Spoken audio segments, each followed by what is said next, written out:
श्रावण महिन्यात ही चमत्कारिक झाडे तुमची इच्छा पूर्ण नक्कीच करू शकतात. होय, पैसा, आरोग्य, इच्छापूर्तीसाठी, दोष निवारणासाठी या 3 झाडांचं पूजन श्रावणात आवर्जून करावं असं सांगितलं जातं. कारण श्रावण महिना म्हणजे भगवान शिव, माता पार्वती आणि भगवान श्रीहरी विष्णू यांच्या उपासनेचा सर्वात पवित्र काळ मानला जातो.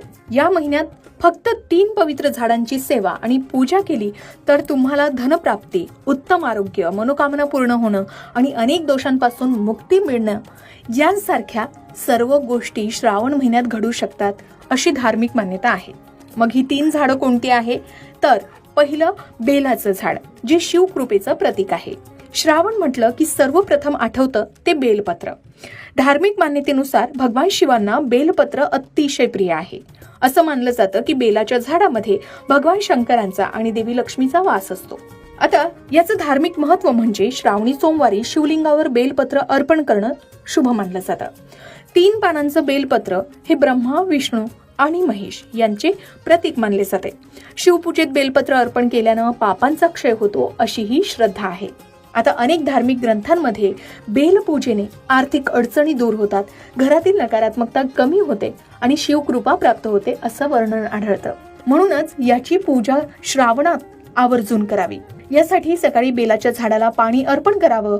ओम नमः शिवाय या मंत्राचा 108 वेळा या झाडाखाली जप करावा. झाडाला नमस्कार करून आपल्या कुटुंबाच्या सुखसमृद्धीसाठी प्रार्थना करावी. शिवाय आरोग्याच्या दृष्टीनं हे झाड खूप महत्वाचं मानलं गेलंय. बेलाचं फळ आणि पानं हे आयुर्वेदातही महत्वाची मानली जातात. पचन संस्था मजबूत ठेवण्यासाठी बेलाचा उपयोग केला जातो. मग अशा प्रकारे आपण श्रावणात बेलाच्या झाडाची पूजा करून शिवकृपा प्राप्त करू शकता. दुसरं, तुळस.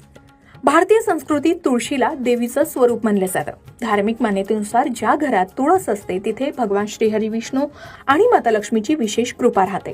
तुळशीची दररोज पूजा करावी, पण श्रावण महिन्यात आवर्जून दररोज पूजा करावी. यामुळे घरात सकारात्मक ऊर्जा निर्माण होते अशी श्रद्धा आहे.